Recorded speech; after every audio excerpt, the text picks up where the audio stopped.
Hi, I'm Deputy Rogers with the Bath County Sheriff's Office, and I'm going to continue reading Chapter 7 of Beverly Cleary's The Mouse and the Motorcycle. Chapter 7, The Vacuum Cleaner. From his position under the bed, Ralph watched the tank of the vacuum cleaner being dragged in from the hall and listened to the clash and clang of the attachments as the maid connected a long metal tube to the nozzle at the end of the hose and fastened a carpet cleaning part to the end of the tube. He heard her humming to herself as she plugged in the deadly machine and began to work it back and forth across the carpet. It's so nice. She's so happy, thought Ralph bitterly, as he watched the hungry machine devour dust and lint that lay in its path.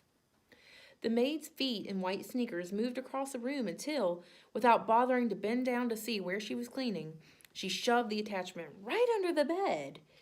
It slid closer and closer to Ralph. To be on the safe side, he pushed the motorcycle farther from the reach of the machine, but he dared not to take his eyes off the attachment for even an instant. He shuddered as he watched it gobble a dust mouse, but even as he shuddered, he was fascinated by the power of the motor.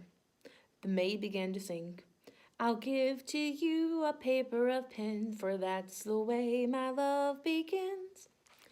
The attachment fell off the end of the long tube, but the maid, whose thoughts were elsewhere, did not notice. Now Ralph could feel the machine suck in its breath and knew he was in danger of being inhaled along with the rest of the dust mice. Recklessly, the maid pushed the open end of the tube back and forth any old way. There was no guessing which way it would go next. Ralph had to run with the motorcycle to avoid that terrifying hole at the end of the tube. He ran to the right, and then he ran to the left, and still the maid pushed the tube around, unaware that the attachment had fallen off. Suddenly, the maid threw down the tube, but didn't turn off the motor. The tube landed with a bump and a bounce, and before Ralph realized what was happening, the awful machine had inhaled his tail, and he felt himself being pulled by suction across the carpet. "Help!" He could not keep from squeaking, but no one heard him above the roar of the machine. He just managed to catch the rear wheel of the motorcycle as he was sucked along the carpet. He hung on with all of his mighty mouse strength. The machine, which was strong enough to suck up a mouse, was not strong enough to suck up a mouse and a motorcycle. Ralph lay there on his stomach, hanging on for dear life and feeling his whiskers and fur swept back toward the machine. From his position on his stomach, Ralph could see the girl standing in front of the dresser. She was smiling at herself in the mirror and arranging her hair, dreaming, no doubt, of the busboy. Ralph despaired. There was no telling how long she was going to stand there in that very silly way. With the vacuum cleaner motor making so much noise, the housekeeper was sure to think she was busy working. Ralph felt his paws beginning to slip. He did not know how much longer he could hold out against the machine. He had to think of something and think of it fast. With every bit of strength he had left in his body, he clung to the wheels of the motorcycle with his left paw, while he moved his right paw up to the exhaust pipe. If he could just manage to pull himself along until he could get on the motorcycle. Bit by bit, hand over hand, Ralph dragged himself forward along the exhaust pipe. He knew he was making progress when he could see part of his tail once more. He reached back and yanked his tail out of the tube, only to have it sucked in again. Ralph was far from being out of danger, though. "I'll give to you the keys to my heart," the maid sang to herself before the mirror, now pulling her hair behind her ears, and now piling it on top of her hair, oblivious to the desperate struggle under the bed. Once Ralph's paw slipped from the exhaust pipe, and he thought he was a goner until he caught the rear wheel in time to save himself. Slowly, he moved forward until his entire tail was free. Things were easier when he could brace his hind foot against the spokes of the rear wheel. Slowly, he rose, clinging to the machine until he was able to grasp the hand grips and throw his leg over the seat. Ralph felt considerably safer sitting on the motorcycle and was very much pleased with himself for having outwitted that vacuum cleaner. He was quite sure by now that the maid would never bother to look under the bed. He tried to move forward, propelling the cycle with his feet, but he found the suction from the motor behind him was too strong. This made him wonder if the motor on Keith's cycle was stronger than the pull of the machine behind him. The more Ralph thought about it, the more important it seemed to him to find out. No, I won't. Yeah, I will. Ralph argued with himself. He had promised not to ride in the daytime. Yeah, but Keith did not know he would have a chance to see which was stronger, the motorcycle or the vacuum cleaner. Keith would be interested, wouldn't he? Wouldn't any boy? Riding the motorcycle would not be reckless. It would be an important experiment. Motorcycle versus vacuum cleaner. Which one would be the winner? Ralph had to find out. The maid, though, turned abruptly from the mirror. Her feet in sneakers moved across the floor toward the electric outlet. If she disconnected the vacuum cleaner, there would be no experiment. If Ralph was going to pit one motor against the other, he had to do it now. He would never have another chance. Ralph picked up his tail and started the motor. Without taking time to let it warm up, he gunned it with all the breath he could inhale. The motorcycle got off to a faster start than Ralph expected, so fast that Ralph lost control. He shot out from under the bed just as the vacuum cleaner died with a long, drawn-out groan. Suddenly, everything went white, and Ralph found himself bumping along in a strange, ghostly place, all white and made of cloth that seemed to be closing in on him from every direction. Ralph had written straight into a pillowcase thrown on the heap of laundry the maid had dropped on the floor, and the opening of the pillowcase had fallen shut in right behind him.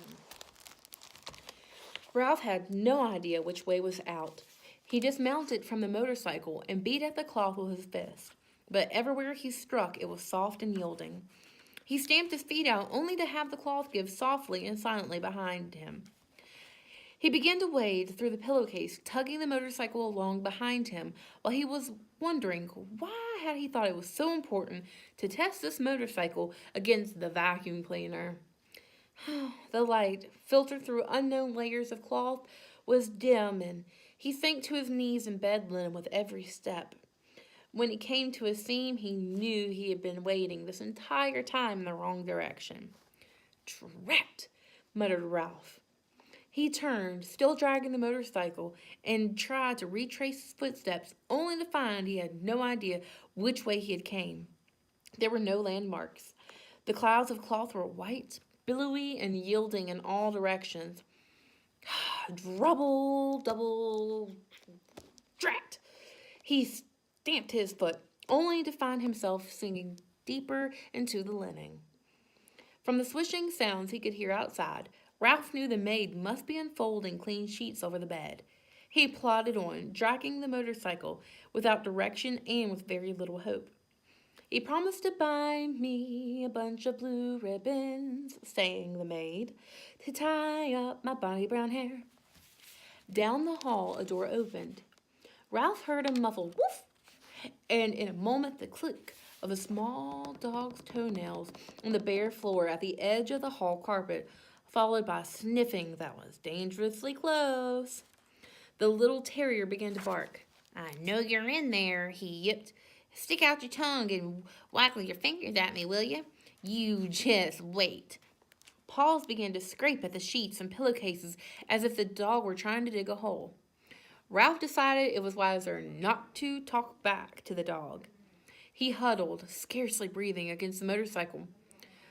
"Well, hello, you cute little thing," said the maid, revealing to Ralph that she was even sillier than he had thought. As if there was anything cute about a terrier that could scarcely see through his own hair. The dog went on yapping, a bit self-consciously, Ralph thought, now that he knew he was being admired by the maid. A man's steps came thumping down the hall. "Stop your racket, you pesky mutt," said the owner's voice, and Ralph knew when the bark suddenly came from up above him that the dog had been snatched up. "Let me down and I'll dig him out," yelped the dog as he was carried away. "Just let me down for 1 minute and I'll show you." Suddenly, Ralph felt himself being tumbled about in the pillowcase. He did not even have to think about what to do. He automatically grabbed for the motorcycle and held on with all of his little strength. Even though he had been tipped upside down with his feet in the air, Ralph knew he was being lifted up inside the bundle of bed linen and carried down the hall. He lay still, his front paws locked around the front wheel of the motorcycle, waiting to see what would happen next. The maid walked a short distance to what Ralph judged to be the linen room, and there she dumped her armload of bedding before she went off to clean another room. Ralph was deep in the hamper where no light filtered through it all. These sheets and pillowcases were on their way to the laundry, and since he had no wish to be laundered any more than he had wished to be thrown out with the trash, there was only one thing for him to do: start chewing. Ralph ripped into the pillowcase with his sharp teeth, and in no time he had made a ragged hole which he crawled through. When he tried to pull the motorcycle after him, he discovered the hole was too small. He had to stop and chew it bigger before he could pull the machine along with him. Ralph chewed through another layer of cloth, and then another, as he worked his way upward, each time enlarging the hole for the motorcycle. His jaws began to ache, and still another layer of cloth lay ahead. This time a damp bath towel, which would make for very slow chewing. Ralph was forced to make a decision. Did he want to save his life, or did he want to be carried off to the laundry with the motorcycle? There was only one answer. He wanted to save his life. He must abandon the motorcycle. With aching jaws, Ralph chewed onward and upward, moving faster now that he was making mouse-sized holes instead of motorcycle-sized holes.